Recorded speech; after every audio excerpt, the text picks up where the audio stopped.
mereka digaji dengan tinggi, tapi kebijakan-kebijakan yang harusnya pro terhadap rakyat dia tidak lakukan. Ya, kami akan tetap menampung semua aspirasi, masukan dari masyarakat, dan kami minta masukan dari semua masyarakat untuk membantu memperbaiki kinerja dari DPR untuk bisa sama-sama kita perbaiki dan dalam membangun bangsa dan negara.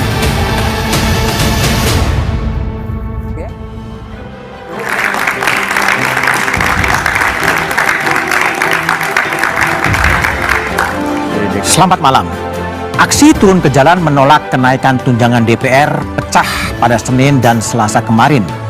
Publik marah. Di tengah situasi dan himpitan ekonomi, anggota Dewan justru berjoget saat diputuskan bahwa tunjangan untuk mereka bertambah. Para wakil rakyat ini dianggap tak memiliki empati dengan kondisi masyarakat yang sedang kesulitan secara ekonomi. Legislator dinilai tidak tanggap dan minim simpati pada rakyat. Benarkah kenaikan tunjangan diperlukan?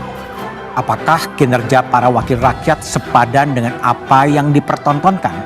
Salahkah jika massa marah dan menentang kenaikan tunjangan dan pemasukan mereka yang duduk di Senayan? Inilah satu meja The Forum, DPR RI, tunjangan mewah, kinerja rendah.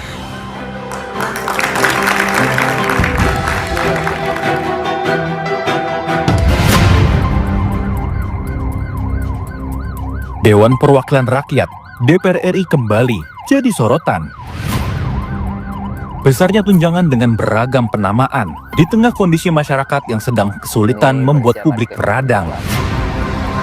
Forum Indonesia untuk Transparansi Anggaran menyebut penghasilan anggota DPR saat ini ditaksir mencapai 230 juta rupiah per bulan.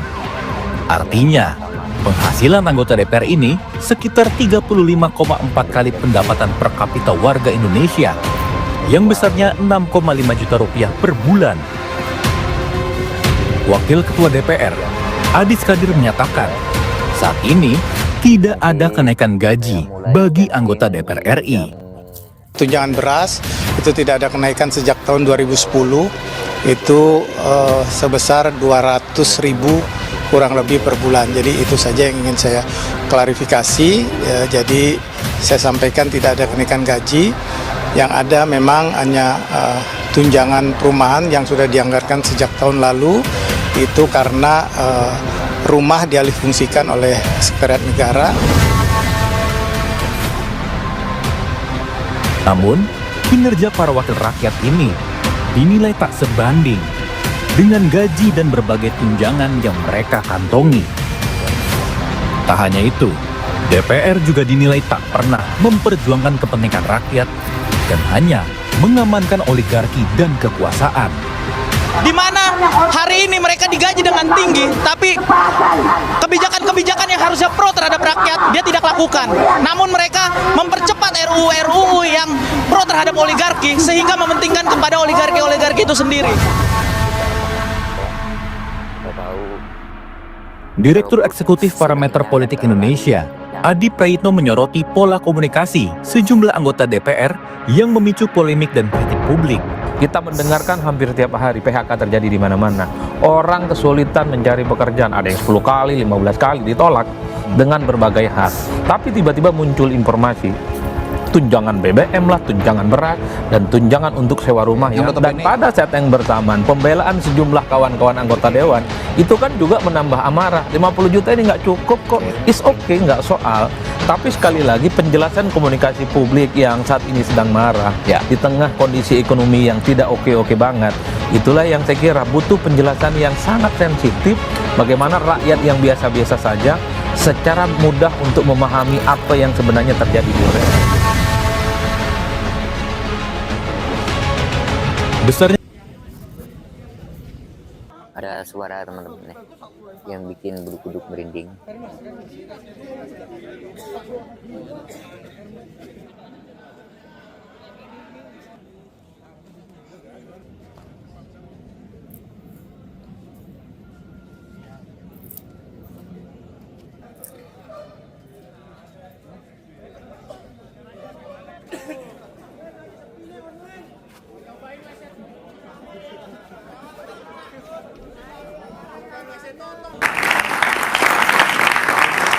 DPR RI, tunjangan mewah kinerja rendah adalah tema satu meja The Forum malam ini. Telah hadir di studio Bang Ahmad Doli Kurnia, anggota DPR di fraksi Partai Golkar. Malam, Bang Doli.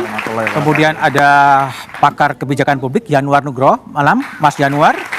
Ada Direktur Eksekutif LSI Jayadi Hanan. Malam. Ada Guru Besar Komunikasi Politik UIN Jakarta Gun-Gun Herianto. Malam.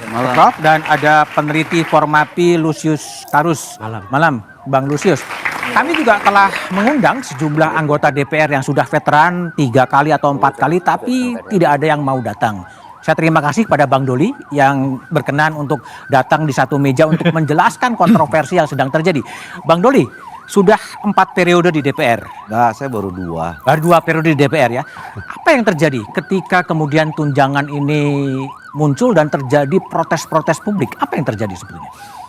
Pertama, saya dan saya kira juga mengataskan nama teman-teman ya, memberikan apresiasi dan terima kasih kepada masyarakat, terutama adik-adik mahasiswa, pelajar yang selalu datang ke rumahnya sendiri, ke rumah rakyat untuk menyampaikan aspirasi yang menurut mereka mungkin berbeda pandangannya, berbeda pendapatnya gitu. Dan buat kami ini sebetulnya perlu ya, ini vitamin lah buat kami supaya memang kita tuh tetap menjaga sikap, menjaga tindak tanduk, menjaga pernyataan, dan selalu fokus buat kepentingan rakyat, bangsa dan negara kita gitu. Itu yang pertama. Yang kedua, tentu juga ini memang perlu dijelaskan ya, perlu dijelaskan. Dan ya kami mohon maaf kalau selama ini misalnya dinilai oleh masyarakat sikap, pernyataan, tindak tanduk kami itu dianggap kurang berkenan selama ini di mata masyarakat gitu. Tapi yang ketiga, saya mungkin hanya bisa mewakili diri saya sendiri. Dan saya yakin juga semua teman-teman DPR begitu. Kami wakil rakyat yang dipilih oleh pemilu juga dengan tidak mudah gitu, dan kami mengemban amanah rakyat itu karena kami tahu misalnya melalui kampanye, berinteraksi, sosialisasi dengan masyarakat gitu. Karena itu yang membuat kami mungkin terpilih ya. Karena masyarakat dianggap kami ini cukup bisa mewakili mereka, dan kami atau saya lah berusaha untuk bekerja sungguh-sungguh, sangat serius gitu loh. Nah, kemudian kalau kemudian dikaitkan dengan soal fasilitas-fasilitas itu, ya saya ini periode yang kedua. Setahu saya kami itu nggak pernah minta-minta naik gaji. Nggak pernah minta. Terus kemudian tambah fasilitas gitu ya. Saya dari periode kemarin datang sebelum jadi anggota DPR, saya nggak tahu gajinya berapa gitu ya. Dan masuk nggak tanya juga gajinya berapa. Kita diminta kasih buka rekening itu masuk, kemudian juga nanti ada potongan iuran ini, iuran itu segala macam, kita juga nggak pernah nanya juga gitu. Jadi apa adanya yang kami pakai, yang kami dapat, itulah yang kami kerjakan untuk tugas kami sebagai wakil rakyat gitu loh. Dan soal kinerja, ya kami juga atau saya nggak mau menilai Kinerjanya apa gitu. Yang bisa menilai kinerja kami ya rakyat Indonesia, termasuk adik-adik, kawan-kawan masyarakat yang datang ke DPR.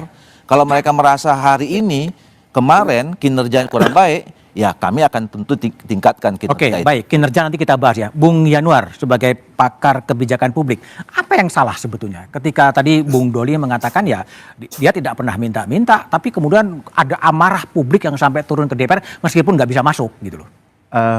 Gini, Mas Bud, ini kalau kita mencoba memotret situasinya, kalau saya tidak salah mau dikoreksi ya, Bung Doli ya, desain remunerasi untuk DPR ini kan dasarnya sudah usang, yaitu PP 75 tahun 2000, betul nggak? Kira-kira. Di mana angka gaji DPR itu dianggap rendah, lalu kayak kue lapis itu ditambahi berbagai tunjangan. Berlapis-lapis. Nah sayangnya proses yang seperti ini itu jadi sulit untuk dilacak. Mengapa tunjangan ini, mengapa besarnya segitu gitu. Jadi itu persoalan pertama dulu. Persoalan yang kedua, itu semua terjadi menurut saya ini karena kurangnya transparansi. Publik tidak tahu. Bagi Bang Doli aja tadi kan cerita Nggak kan, tahu juga. nggak tahu juga untuk apa itu kan, apalagi publik. Nah, situasi itu ada konteks lain, yaitu persepsi korupsi kita, ya kan? CPI kita cuma 37. Nah, sehingga ketika ada fasilitas yang diberikan kepada pejabat negara, itu dianggap sebagai privilege, bukan sebagai sebuah tunjangan kinerja gitu kira-kira.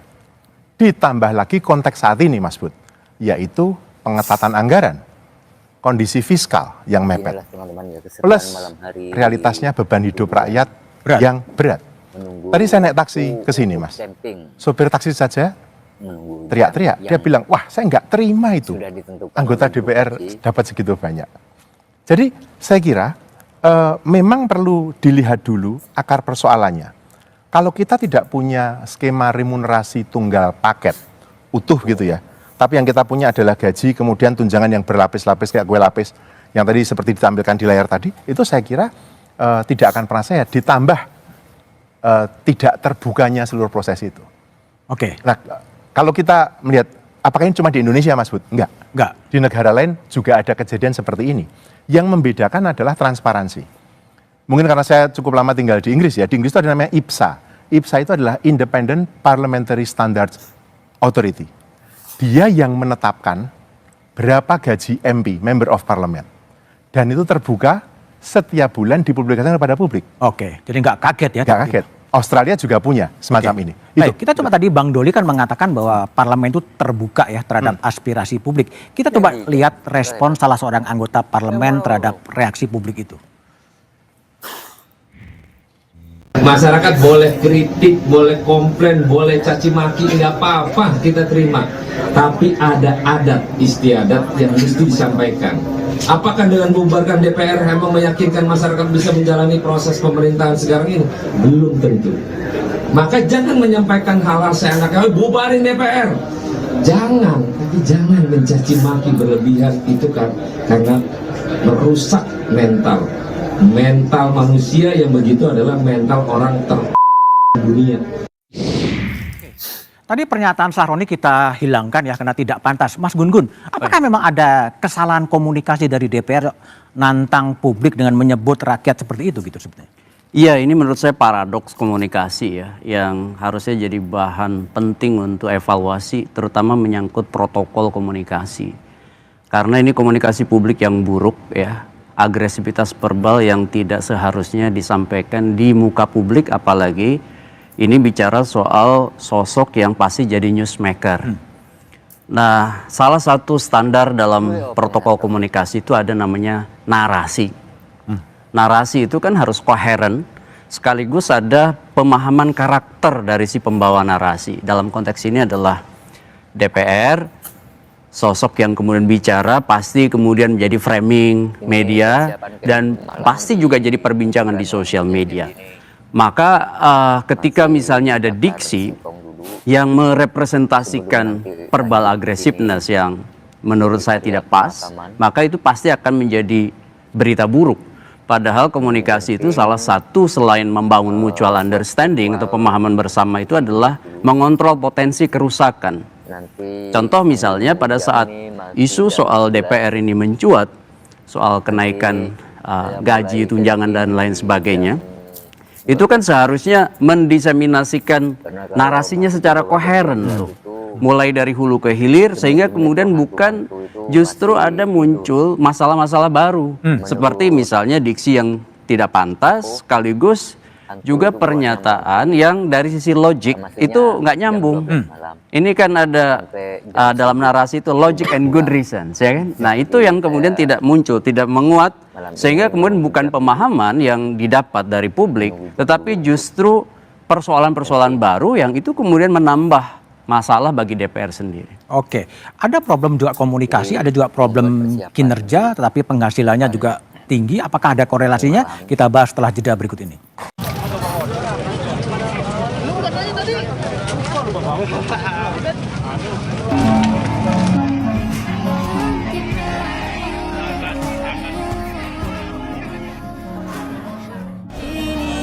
rumah Eko Patrio guys.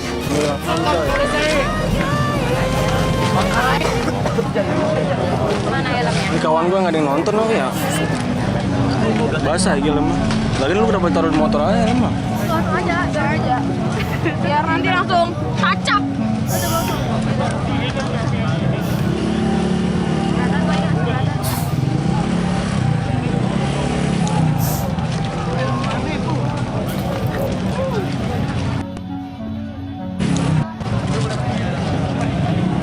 Hujan ke.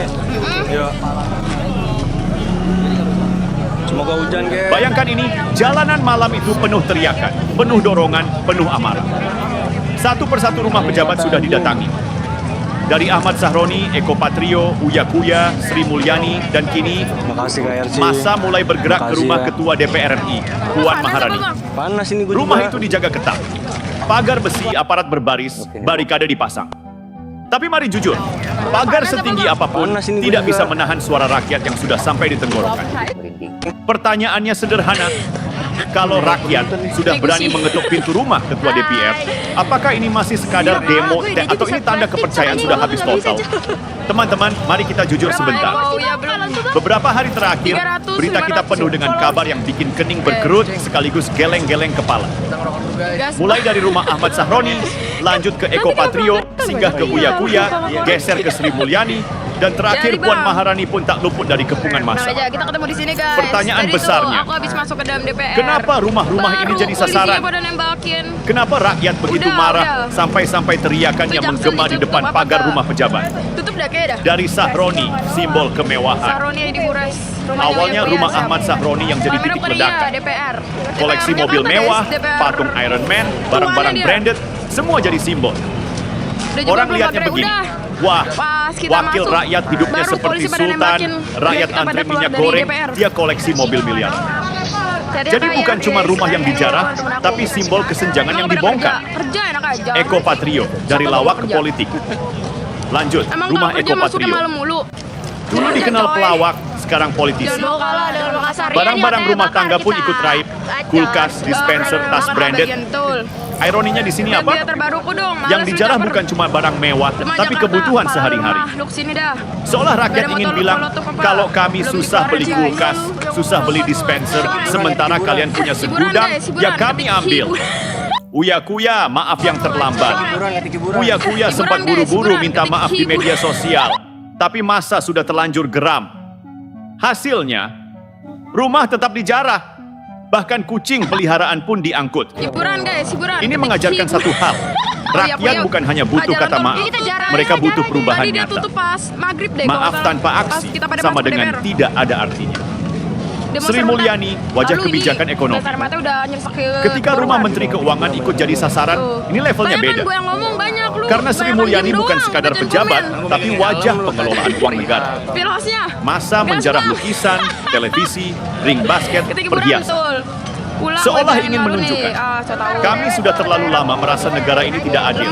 Yang kaya makin gampang, yang kecil makin susah. Puan Maharani, titik puncak.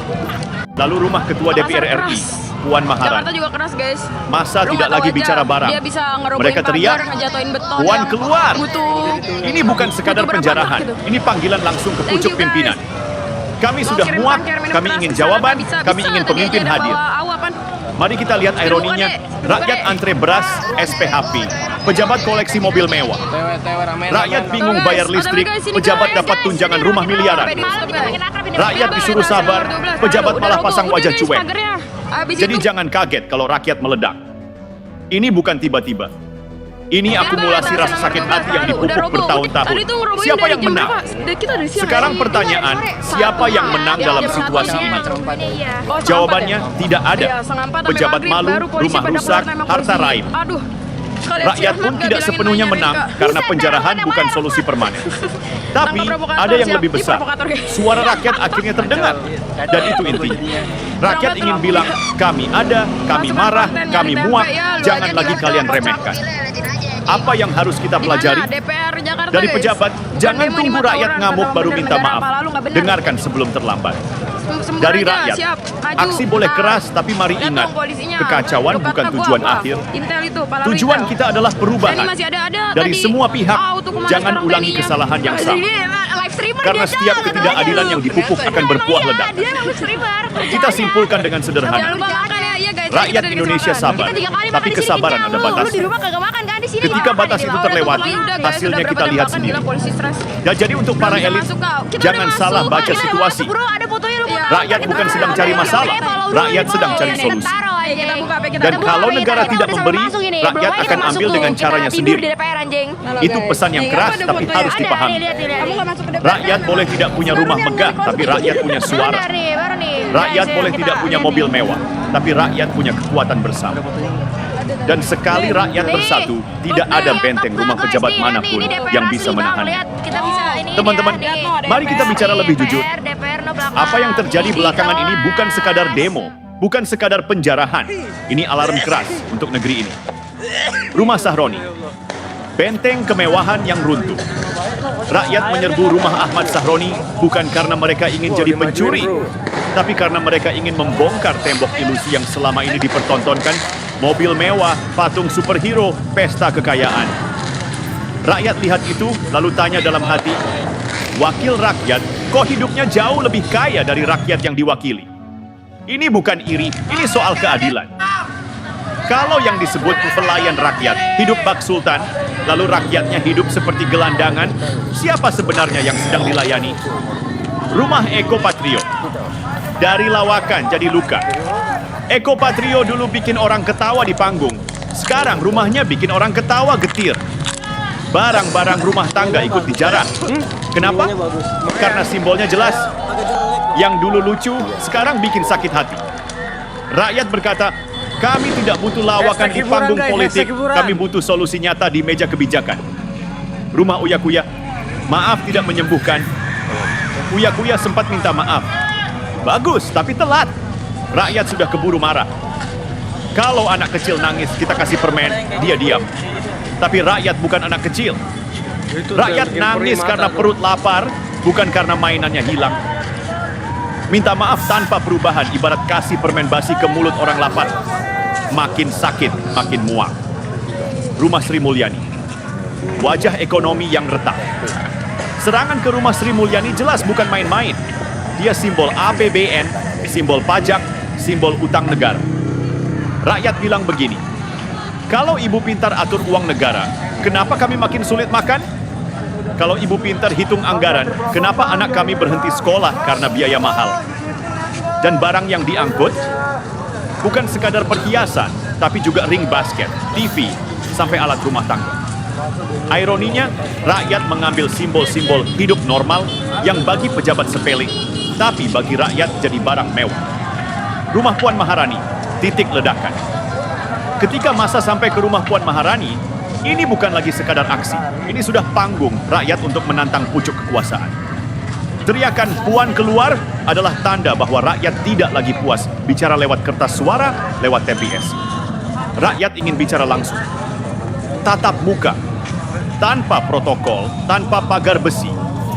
Ini serius, karena ketika rakyat sudah berani menantang ketua DPR di depan rumahnya, berarti jarak antara rakyat dan elite sudah putus total. Mari kita ulang, biar makin jelas. Rakyat antre beras murah. Pejabat pesta daging wagyu, rakyat cicil motor butut, pejabat koleksi mobil mewah. Rakyat diminta sabar, pejabat sibuk naikkan tunjangan. Bagaimana rakyat tidak marah? Bagaimana rakyat tidak meledak? Kalian bilang ini kriminal?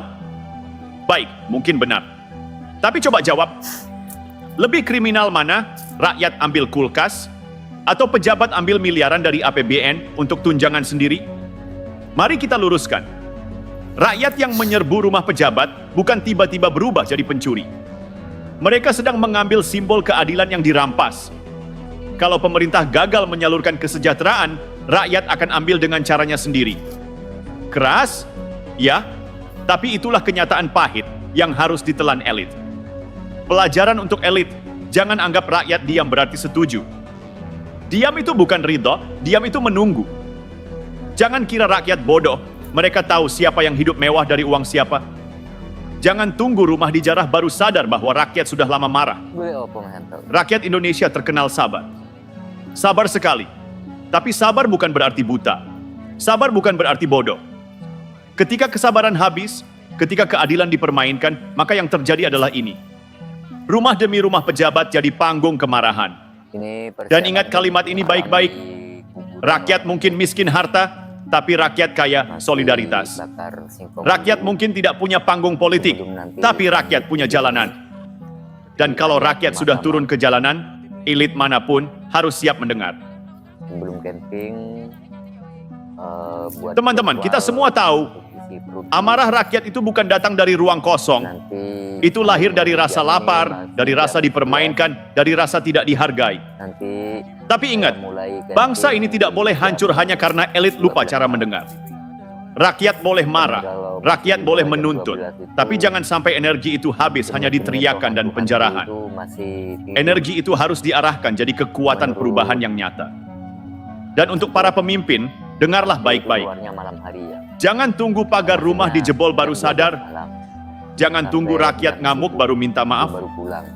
Rakyat tidak butuh kata-kata manis. Rakyat butuh keadilan yang terasa. Ingatlah, kekuasaan itu sementara, tapi amanah rakyat itu abadi. Kalau hari ini kalian gagal menjaga, maka sejarah yang akan menghukum. Mari kita jaga negeri ini bersama, dengan cara yang adil, dengan hati yang tulus, dan dengan keberanian untuk berubah. Karena pada akhirnya, rakyatlah yang akan selalu jadi pemenang.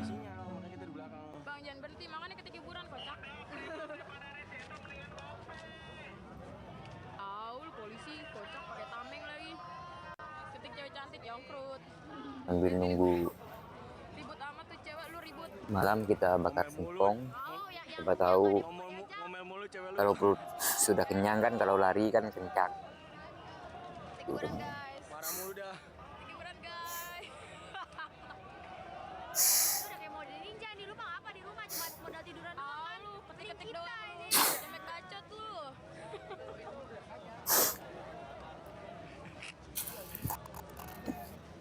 Makasih yang udah ketik-ketik hiburan.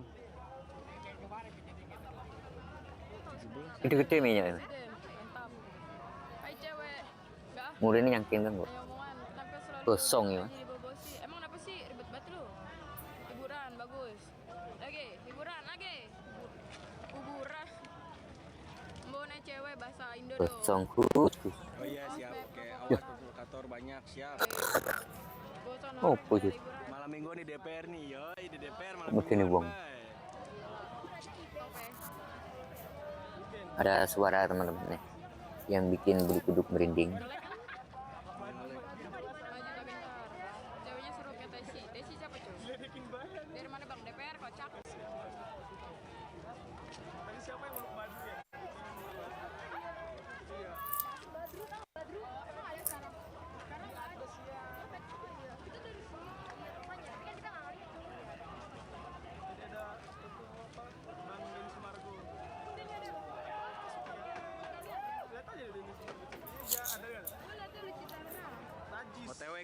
Enak camping ini. TW guys.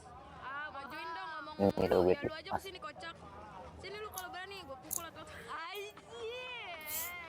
ntar gua bawa geser mata. Lamar bang cewek bareng-bareng pala lu alay. Pisau. Ntar gue lamar di gedung DPR. Oh. Guys, demo guys. Jangan kalah sama perempuan. Geser mata, ini kau buat masker Wak. Coba main masker sini, masker dulu sini, akan bagi-bagi ke mata dulu Wak. Main masker. Oke, tetap guys. Segalan.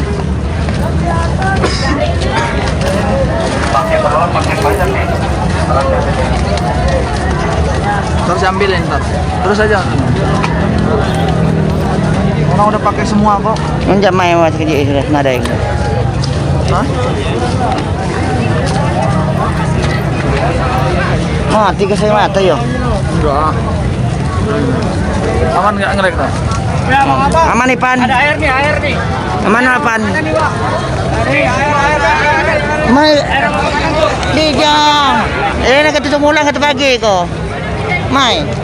Mas kalah. Mama yang aku nah. Aku belakang saya ke atas.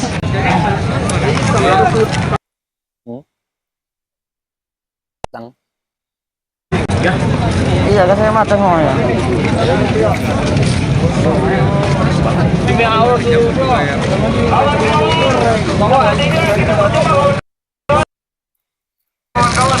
Amlah.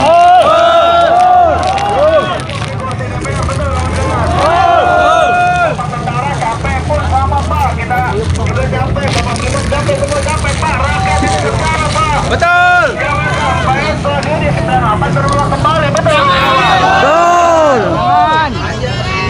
Turunkan Puan Maharani. Puan Maharani datangin. Sahame turunkan semua, bubarkan kalau bisa. Betul kawan-kawan. Betul. Kawan-kawan kita serahkan revolusi kawan-kawan. Revolusi untuk lebih baik.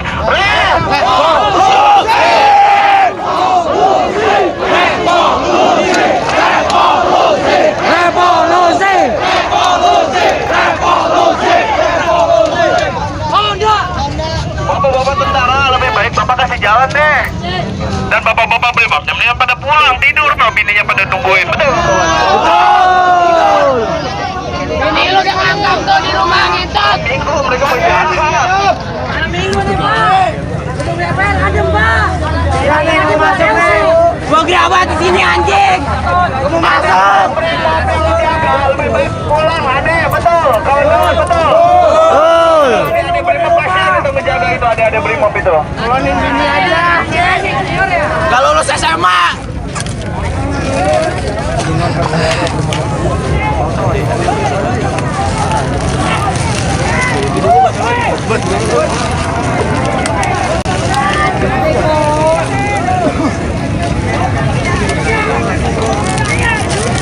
Bang, bagi masker bang. Masker ini makasih bang ya. Kurang nggak? Hah? Bagiin ya. Maskernya bagiin ya. Bagi aja bang. Bagiin aja ya, bagiin. Bagi aja bang. Bagiin aja ya, bagiin. Wah, gue udah dari tiket ngisor. Nah.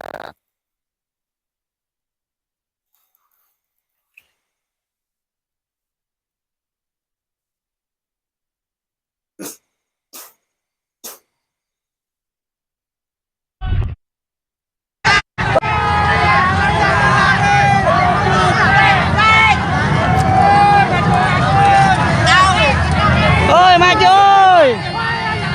Maju!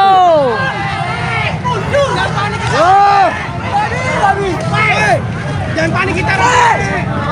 Enggak punya titik dia mah. Ngapain? Betul.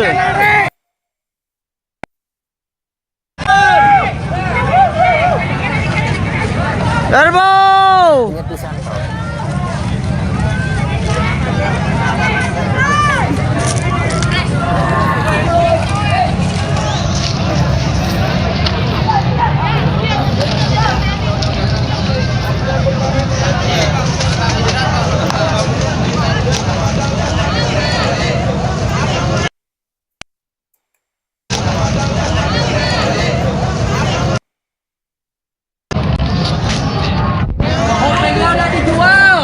Masuk polisi.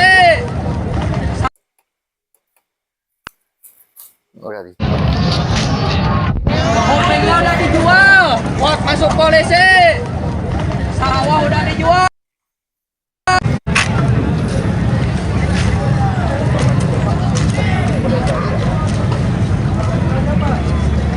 Duduk.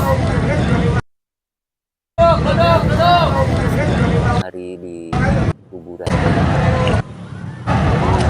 Kalau di situ guys, bakal guys ya, lari di situ guys ya, sebelah guys ya. Saya sebelah guys ya. Cok, ditembakin terus dari tadi. Anjing emang itu. Brimob, kita di sini aja dulu dah. Ayo sebelah guys. Bar kalian tap-tap layar aja ya, tuh.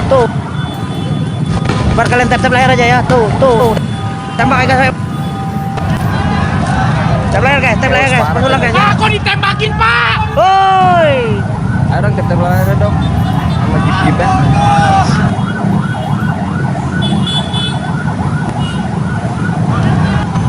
Ntar hasilnya kita bagi-bagiin.